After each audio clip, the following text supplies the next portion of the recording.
Okay. So how's everything over there? Yeah, not too bad. I mean, we've had a heat wave recently, so it's been pretty good, to be fair. Can't complain. Usually the weather's rubbish. Cool. Pretty nice. So, like, first of all, like, can you introduce yourself for the audience? Yeah, sure. So my name's David Sadkin. I guess most recently for Instagram, people probably know me as a track coach or speed coach. So I coach a few guys, a few that have been on a couple of teams, 100 meters up to 400 meters. Also work as a strength and conditioning coach at a private clinic. And I've been doing that now for about 10 years in and out of elite sport. Across all types of sports, team sports, been in America, been in China, been all over the place. So yeah, I mean, I've been around the world, experienced a few different sports and kind of honed in now to track and field. And that's kind of where I'm at now, to be honest. Cool. So like, since you've been like all around the world, like, what do you think is the best difference between like the Western culture and the Eastern culture? I mean, the side of like training athletes. Yeah, I mean, I wouldn't say it's as clear cut as East versus West per se. I'd say most groups that I've been to or coaches that I've spent time with are all different. Well, I say different but similar, which is a bit of a contradiction. But a lot of people do a lot of the same stuff. They just have their little different spin on each element of the training per se. You know, some people might be more speed power orientated, some might be more physiological energy system orientated. Kind of, I guess it depends on what your belief is and what your philosophy is, which dictates your training program. Cool. So, like you mentioned, you coach a lot of like different athletes, right? So what do you think is different between like training 100-meter sprinter and like training team sport athlete? Yeah, so, well, of course, to begin with, the demands of the sport are vastly different. If we're talking what's the most common theme between the two, then we're talking about acceleration. Now, I mean, if you're off season, you're training a footballer to accelerate properly, then you're going to train him like a track guy. Of course, when you're in a match or on a pitch, playing rugby, football, wherever it may be, you know, you're not starting from a 3-point stance or from blocks and you're not going to have your head down and drive for 10 meters, and that's not going to be the case. However, the principles of applying force, creating vertical force, the principles of extension torque and stride frequency, stride length will remain the same. Just the strategies will differ depending on, you know, footwear, surface type. So, you know, a footballer is going to want to be more biased towards your stride frequency to get the foot down quick, lower center of mass, so you're more agile, you know, versus when you're in there. But the track guys, you don't want to be doing Sonic the Hedgehog at the start. We want to be applying force that's pushing us down the track. So I'd say the main difference between the two is understanding the demands of the sport would be the first thing. And the second thing then would be understanding the individuals. What is it the individual needs? What is their strengths? What are their weaknesses? Because again, you might have somebody who's really strong but can't produce power quick enough. You might have somebody who's extremely springy, but again, can't get off of the floor when he sprints. There might be a technical issue. So it's understanding that individual and then understanding how that individual relates to the sporting demands that they're trying to train for. Cool. So next, I kind of want to focus on like track athlete, like pure sprinter. Okay. Yeah. So like, can you walk us through how you gonna program, like, let's say 100-meter sprinter? How is the weekly, like, how do you program through the week? So again, that's a quite a broad question. I mean, the classic answer is it depends, right? Again, it depends on kind of the things I just spoke about. So are they somebody who looks at a weight and just starts growing? Are they someone who really struggles in the weight room? Are they someone who's very plyometric based? Are they someone who's just a workhorse and likes load? So first of all, establishing what works for that individual, because what works for one definitely doesn't work for another. So it's understanding that rather than one shoe fits all. Then I mean, I'll give 2 examples, I guess. So common weekly layout for me would be, your Monday would be kind of straight in acceleration development, ASSE, work on that anaerobic, short speed endurance. Then we would then go on to the Wednesday, where it'd be more kind of intensive tempo, where we start the year, around sort of 85% marker, build up towards your 99%, each phase looking at a kind of a 2% increase in speed throughout the tempo. Thursday kind of mimics Monday. We go back to the alactic again, because acceleration is king, so we want to spend a lot of time working on that. And then Saturday would again mimic Wednesday to begin with, and then would eventually move into the kind of special endurance and your longer repetitions. Gym wise with that, we lift in pretty heavy on the Monday and the Thursday, and then we're going more sport specific in the weight room on a Wednesday and Saturday. So I guess if you want to use the term, bit of a rubbish term, but like prehab / injury prevention as such, but more, like more exercises that have more pertinent crossover to running specifically. So, like seated calf raise, for example, for soleus and acceleration as an example, versus on a Monday and a Thursday where we might be going more global with, like split stance, rack squat, power cleans, etc. So that's kind of how the week is laid out to begin with. And then as we go throughout the year, the alactic, once I'm happy with the speed they've got, we can change that to glycolytic, start adding a bit more speed endurance into there. And then the intensive tempo, again, that turns to speed endurance as we get later on. But of course, with races and stuff, the periodization changes throughout the year. Weeks won't look similar, but from kind of, unless you're doing indoors, but that indoors, I mean, October to kind of March, April is pretty similar in terms of the weekly layout. So do you do like some sort of like testing to know like which type of athlete you're training right now? Yeah, so to understand what type of athlete they are, it kind of, you need to have been with them for a while or have conversations with people that they've worked with in the past, and or have a coaching eye to see what kind of works for them. I think that's key. Sometimes, yes, we have science says X, however, sometimes we need to put our spin on it because it's not going to necessarily work for them. So yeah, I mean, we have some tests. I don't do any 1 rep max testing or anything like that. We do timed runs in our easy week every month to establish where we're at from that sense. We do any other testing really I would do we'd look at the hip profile.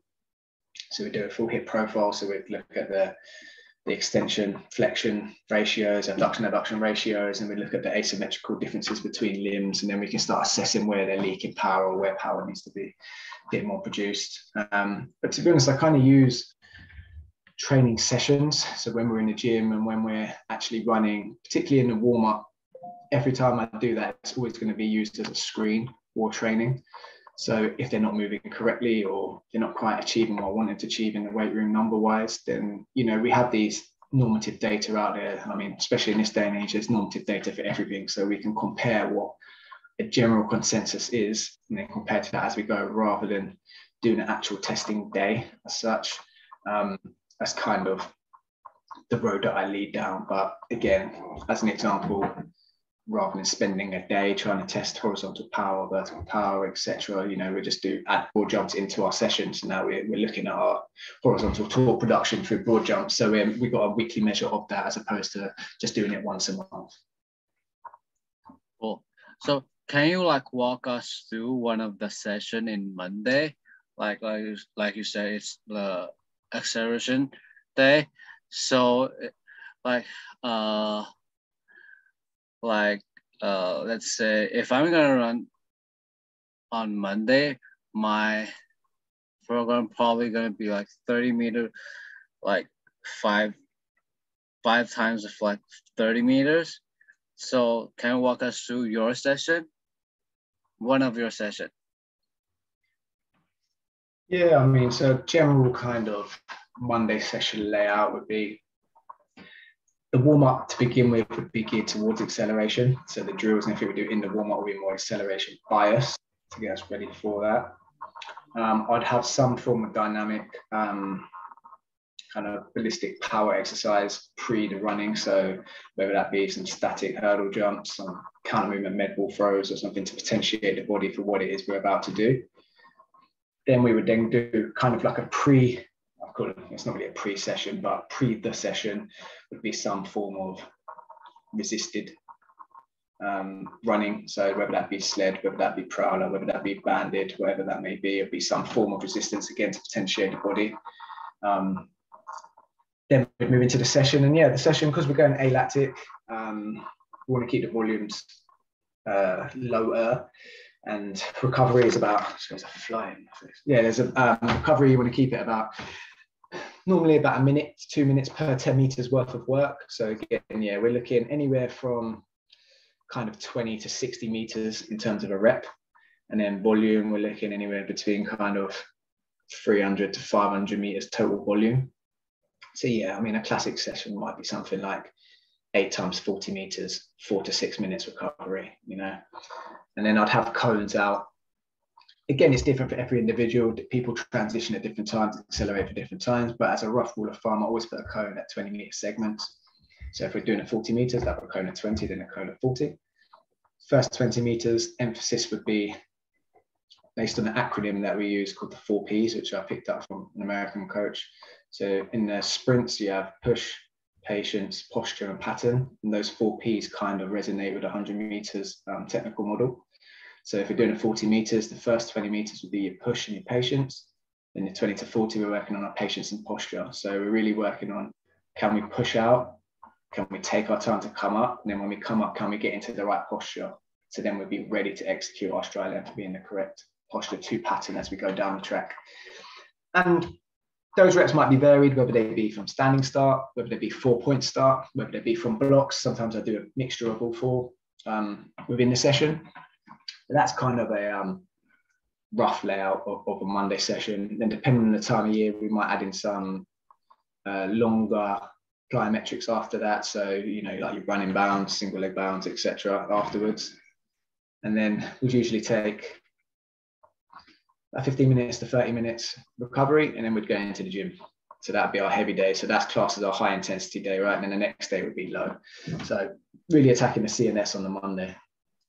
Cool. So that's for Monday. How about like when the session for Wednesday and Saturday? So again, differs depending on the time of year.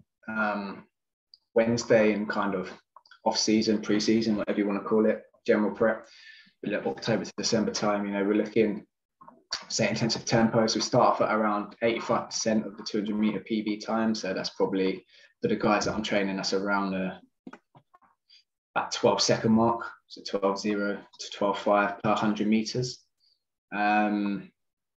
Volume stays the same, but the intensity increases. So October, November, December, it'd be around 1200 meters for the session. That can be anywhere from up between 100 and 200 meters per rep. So that could be, 6 150s, that could be 5 200s, that could be 10 100s, etc. Whatever it wants to be at that intensity of 12 seconds, 1200 meters worth of volume. And then the recovery for that, rough rule of thumb, is kind of 2 to 3 minutes per 100 meters. So running 100 meters, you have 3 minutes rest. You run 200 meters, you have 6 minutes rest. And then depending on what volumes you're running in between, that would kind of be a Wednesday session, depending on what type of athlete they are. So that would be a Wednesday session for the more kind of 100, 200 base guys. Some of the 2-4 guys, if they're more speed orientated. Wednesday session for the more 200, 400 guys, or 400, I say 800, but 400 guys that will respond better to work.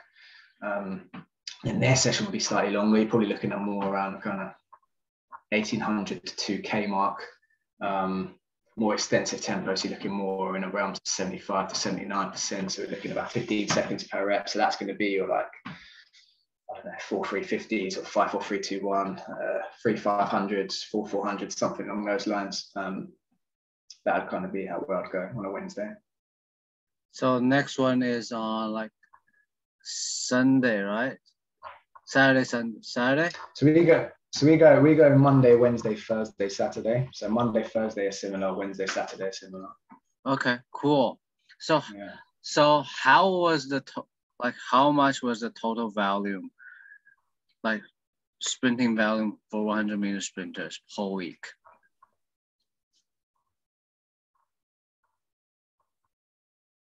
Sorry, broken up a second. Oh, I mean, like how much is the like total volume for the 100-meter sprinter? In what, a week? In a session? Yeah. In a week. Again, if we use off season, you'll be looking at, if you're not including drills, if you're not including your sleds, etc., or the block starts, you'll be looking around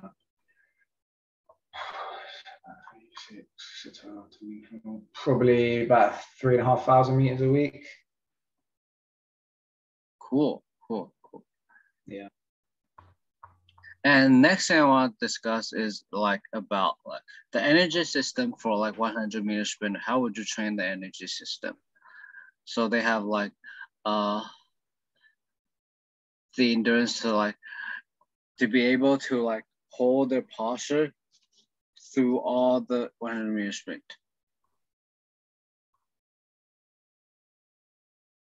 Yeah, I mean, energy system interaction for the 100 meters we know is pretty much all anaerobic. It's very, very little aerobic, right?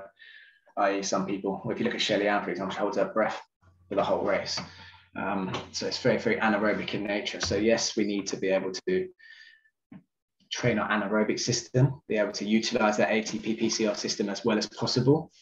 But we do need to work all three energy systems. And the reason why we need to do that is because of the training required to run 100 meters. So that's sometimes where we can get caught up in, people think that we don't need to do any aerobic training because it's only 2% or negligible in the 100 meters. However, the reason why we do our oxidative training, our aerobic capacity, is so that we can recover between our training reps, right? So if we got a session of, you've got 6 times 60 meter blocks, if you haven't done the glycolytic work, if you haven't done the aerobic work, then you're not going to be able to recover to hit the same percentages, right? So you're not going to be able to get as much improvement. So we do need to distribute that. But again, the week should probably be distributed based upon the requirements of distance. So again, if 100 meters is, say, 90%, then 90% of the training must be geared towards the event and the other 10%. So I would say it's less of an energy system issue in a race. For the training, it's an energy system issue. Okay, but in a race, the breakdown doesn't usually come because of lack of speed endurance, because we're not really hitting that threshold, right? Because we need to be over 10 seconds of running for that. So the key thing that kind of inhibits is more the coordination, the intermuscular coordination, the breakdown of technique because of the strength, the ability to sustain the technique is usually what inhibits the athlete and causes them to slow down the most, right? Stride level starts dropping, stride frequency starts dropping. So in 100 meters, it's more about how well they can maintain their technique. Yes, they need to maintain their top speed, but we know that we can only maintain our top speed for about 10 meters, right? And we know that the best in the world, like Usain Bolt, etc., accelerate top speed at around 60 meter mark, anywhere between 50 to 70 meters, as shown by the diagrams in the most recent world champs. So if we get into between 50 and 70 meters, we take the average and go 60, and then they can only hold their top speed for 10 meters. That's 70 meters. So that means 30 meters you've got to try and sustain your technique and maintain and slow down slower than everybody else. Cool. So I know you basically train a lot of train your athlete in groups, right? So yeah. How do you manage to teach them the skill, the drills, to everyone in the group? Yeah, so I never ever used a warm-up to just warm up. I see that as a wasted opportunity. So I used to warm up every day. It's like we were talking about earlier, is the warm-up is using a screen so we can see if the athlete's moving well, if they're moving abnormally, if something's not looking quite right, it can red flag. So we can have a look at that one. And then two, what I do is it doesn't matter if I have 2 people in a group, 3 people in a group. I mean, the most amount we've had at one time this year when everybody's back from university and stuff was around 12. They still all do it single file in a straight line, giving gaps in between so that I can watch every individual do the drill. Then if feedback is required, I'll give it. I tend to give more feedback in the off season. So, October to December, I'll be quite stringent with my feedback, and I'll really go to town on their technique and try to improve areas that I deem necessary. Then from January to March, I give a little bit less and try to let them figure it out. And then once we're in season, unless there's something glaring, I don't really say anything because it should be ingrained by then. But yeah, the way I deal with the groups is I put them in single file. If there's a bigger group, then I'll just change the distance. So rather than doing a drill over 30 meters, for example, I might do two reps over 15 meters. So that way they can do 1 rep. I can look at it, I can give them feedback, and they can implement that on the 2nd rep. That's kind of the route that I would go down. Cool. So, what do you think the main difference is between like 100-meter sprint and 200-meter sprint? Oh, it's a bit of a loaded question.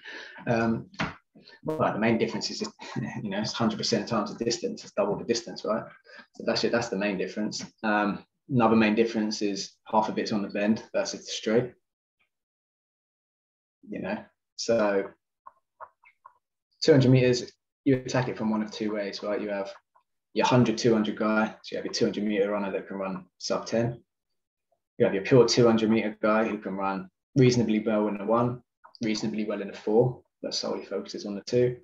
Then you have your more speed endurance-based athlete who can run 44 over the 4 as well as a world class 2. So again, it's establishing which one of those 3 athletes they are, and then working on the strengths of that athlete.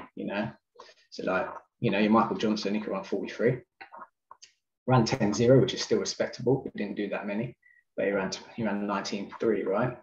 And you've got your Usain Bolts and Johan Blakes who can run 9.5, 9.6, and they run 19.1, 19.2, but they're running 45s over the 400. That's not to say they couldn't if they train for it, but you can kind of start seeing where their strengths lie, right? Yeah. That's kind of like the question for sprinting. So through the 10 years of like the coaching career, what do you think is like the most important thing you learned? What's the most important thing that I learned? I learned that, 1, trust your gut. Don't get sidetracked with seeing what everybody else is doing and thinking that you need to add everything into your arsenal. So trust the process. Second thing is being comfortable and understanding that you need to forever grow and learn. So that classic sign of when I first started out, I thought I knew this much. But really, I knew this much. Now I may well know this much, but in my head, I think I only know this much. So I'm still trying to seek out more. So staying humble, trusting the process, and just keep learning. That's my main kind of take-home messages that I've done throughout my career. So I know coaching like is gonna be like really busy. So how do you like get the time to like read new stuff, like read new papers or learning new stuff? Yeah. And at the same time, being able to like hang out with a friend. Make time. Yeah, true. Yeah. You just have to make time. Get up earlier. Read it on your lunch break. Get home like while you're eating your food. Put podcasts on the TV, or when I'm driving, I'll listen to a lot of the stuff, either audio book or podcast in the car. Then when I get home, always reading. Let's try and stay up to date with all the latest papers. I've got a very good mentor that I meet with once a week. We discuss all the latest kind of science that we're doing. We're actually putting together a presentation that will be coming out at the end of this year, which will be really good around the acceleration. So yeah, you just kind of, when you love something and you're fully immersed in it, you find time, right? Yeah. So have you been to like Taiwan before? I've been to China. That's the closest I've been. So when you're at China, what types of athlete are you training?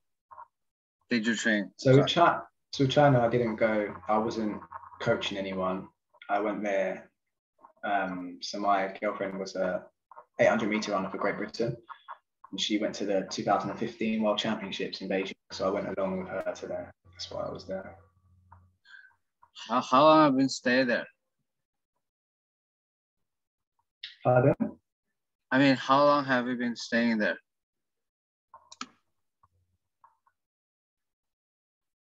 When I went to China? Yeah. I think we were there 2 weeks, maybe. Did you like it? Not that long. Did you like it?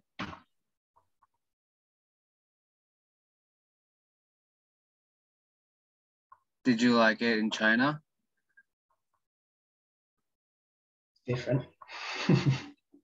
Very different. Yeah, it was okay. It was nice. Always nice seeing different cultures, you know, how other people do things.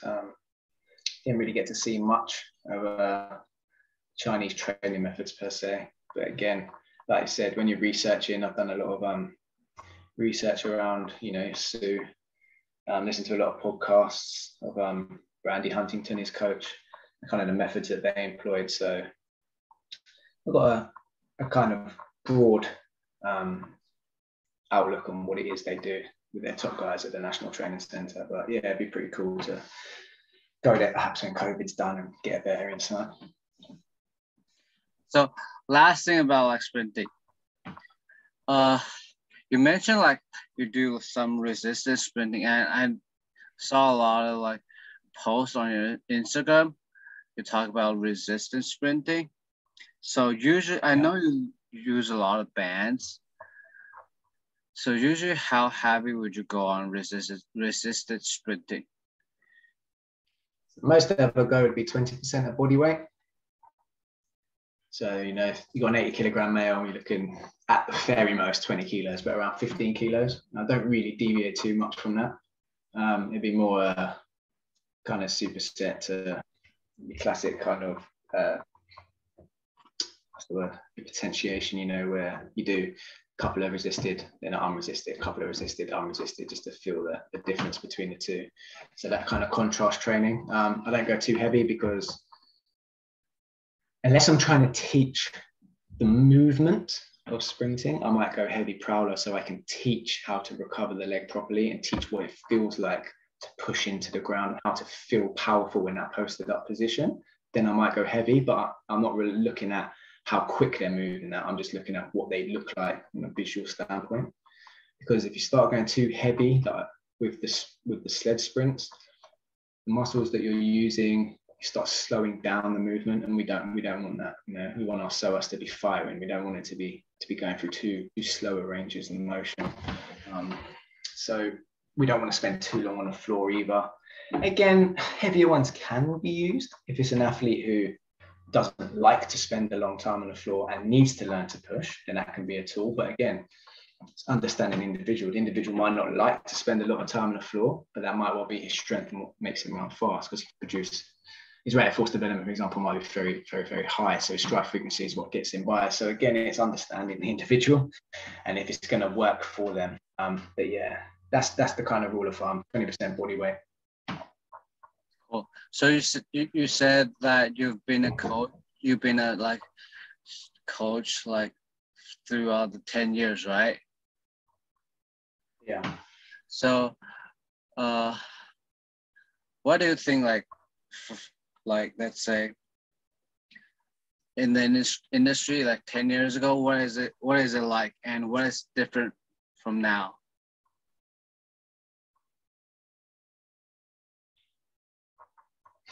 I mean, everyone's doing the same stuff. Nothing's new. Everyone's doing the same thing that they were doing then and 20 years ago, 30 years ago, 40 years ago. I mean, nothing really has changed too substantially. The only thing that's really changed, I guess, is the use of, you know, scientific parameters.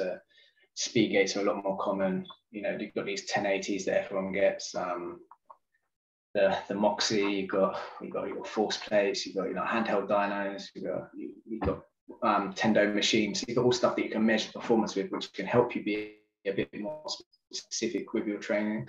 So I think that might be why we're seeing like sub 10, for example, we're seeing a lot more, it's a lot more common to see fast times than it was before, but we're not really running much faster than we were before. So in terms of progression of the raw speed, we're not really running much quicker, bar obviously a couple of crazy world records at this world champs.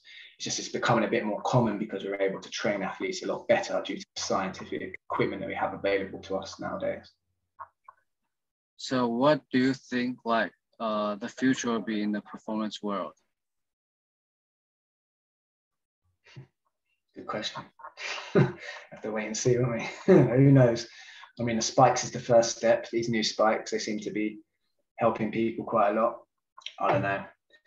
I don't know what will come out next. Who knows? Cool. So you mentioned like you're working on a project on acceleration, right?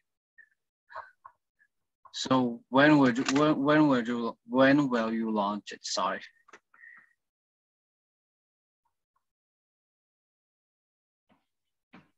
When will you launch the program for it? Like you mentioned, acceleration.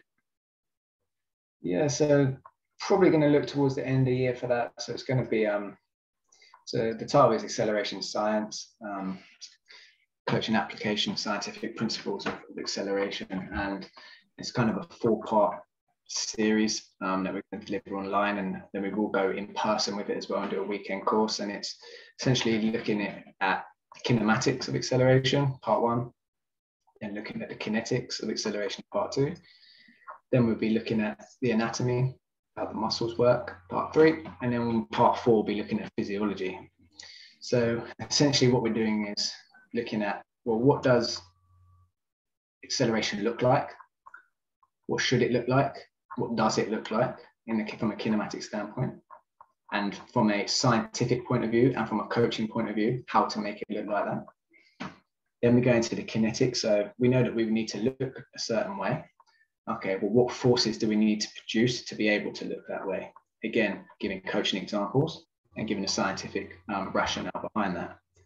So now we know what we need to produce in order to look a certain way. Then what we're going to do is look at the anatomy. So now, what muscles do we need and how do they need to work in order to produce the force to make us look a certain way, right? So then it ties in the 3 things.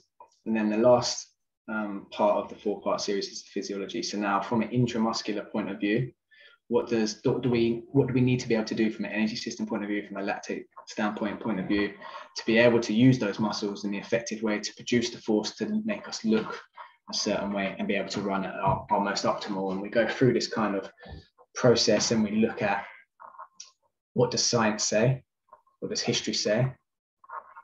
That's what it says. Now, how do we make that happen from a coaching point of view? Well, here's some examples, and we've put that throughout. So it's really quite a cool outlook on acceleration, right from the finer details to the kind of most commonly described terms, i.e. your stride length or hip angle out of the blocks, etc. So we dive right into all of that. So it's going to be really cool. Cool. So if there's like coaches are interested in what we're talking about today, where can they reach out to you? Yeah, the best thing is Instagram. It's the only thing I really use that I post on. I have Twitter, but I just follow people, again, to keep up with the science and the top guys in the field. I don't really post, don't use Facebook or anything like that. So yeah, so just Instagram, reach out to me. I'm pretty open on there. I'll respond to everybody on there. Yeah, that would be the best place to get in contact with me. Cool. Is there like any names you can suggest us to like follow?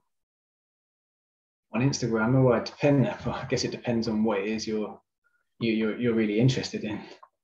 Let's say like speed training. Yeah, so it's a tough one with Instagram, right? Because you have accounts that have a lot of followers and are very popular, but what they're actually posting isn't necessarily correct. Versus you have people that don't have as many followers or post as much, but are very, very well renowned and intellectual in the field. So that's kind of the issue with social media, trying to filter through the fluff. So I wouldn't say Instagram is probably the best place for that. I'd say Instagram it's good to see different ideas and see the different kind of drills that are out there. But in terms of understanding it from an actual practical point of view, it's very few on Instagram. I'd lean more towards Twitter and look at the kind of, you know, the top collegiate coaches, top coaches in the world that are coaching the best athletes, and look at what they're doing on there versus just, you know, posting to get Instagram likes. Cool. Appreciate it, man. Yeah, no worries at all.